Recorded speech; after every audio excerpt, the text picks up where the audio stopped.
ඔය වැහි මන්දාරමට කඳුකරයට මීදුමට ආස කරන මිනිස්සු ජීවිතේ වෙන ඊස්තටික් එකක් අත්විදින.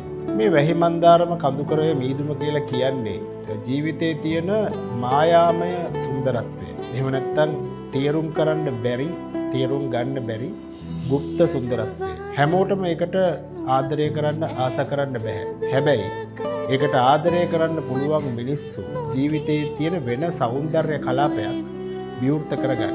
මම හිතනවා එහෙම මිනිස්සු හරි කලාත්මකයි කියලා. ඒ වගේ මෙහෙම මිනිස්සුන්ට ජීවිතයේ තියෙන গুপ্ত සුන්දරත්වය අත්විඳින්න පුළුවන්.